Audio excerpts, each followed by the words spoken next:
എനിക്ക് ആ പോകുന്ന കുചേലനെ കണ്ടപ്പോൾ ശരിക്കും എന്നെ തന്നെ ഓർമ്മ വന്ന്. എനിക്ക് തുച്ഛമായിട്ട് തോന്നുന്ന ഒരു ഗിഫ്റ്റുമായിട്ടാണ് ഞാൻ പോകുന്നത് എൻ്റെ കണ്ണന് കൊടുക്കാൻ. അത് കണ്ണന് ഇനി എത്ര മൂല്യമുള്ളതാവും, കണ്ണന് ഇനി അതിഷ്ടാവും ഒന്നും എനിക്കറിയില്ല. എന്തായാലും ഞാൻ സമർപ്പിച്ചിട്ടുണ്ട്. അത് സമർപ്പിക്കുന്ന സമയത്ത് എൻ്റെ മനസ്സിൻ്റെ ഉള്ളിൽ എന്താണെന്ന് എനിക്ക് പോലും ഇപ്പോൾ അറിയില്ല. കാരണം പറയാൻ പറ്റാത്തൊരു ഫീല്. ഇതൊക്കെ ഇത്ര പറയാനുണ്ടോയെന്ന് ചിലപ്പോൾ ചിലർക്കൊക്കെ തോന്നാം.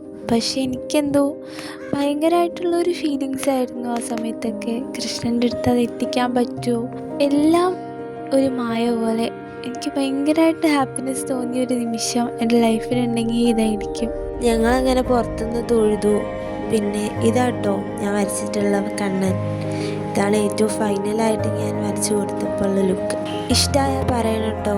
പിന്നെ ഞങ്ങൾ കുറച്ച് നേരം അവിടെയുള്ള പരിപാടികളൊക്കെ കണ്ടങ്ങനെ നിന്നു. പക്ഷെ നല്ലതുപോലെ പരിപാടി ക്യാച്ച് ചെയ്യാനൊന്നും പറ്റിയില്ല. അത്ര അധികം തിരക്കുണ്ടായിരുന്നു അവിടെ. പിന്നെ ഞങ്ങളൊരു ഊണൊക്കെ പാസ്സാക്കി. കണ്ണന് തുളസിമാല കൊടുത്ത് പ്രാർത്ഥിച്ചു കഴിഞ്ഞാൽ ഇഷ്ടമുള്ള കാര്യങ്ങളൊക്കെ നടക്കുന്ന പറയും. എനിക്കതിന് മാത്രം പ്രാർത്ഥിക്കാനായിട്ടൊന്നും ഉണ്ടായിരുന്നില്ല.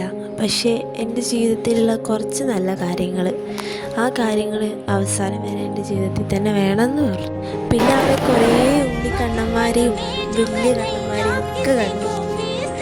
കൃഷ്ണന്മാരെ ഒരു സംസ്ഥാന സമ്മേളനമായിരുന്നു അവിടെ. ഈ വീഡിയോ ഞാൻ ഇൻസ്റ്റയിൽ നിന്ന് എടുത്താട്ടോ. കാരണം ഞാനിങ്ങനത്തെ വീഡിയോസൊന്നും എടുത്തിട്ടില്ല.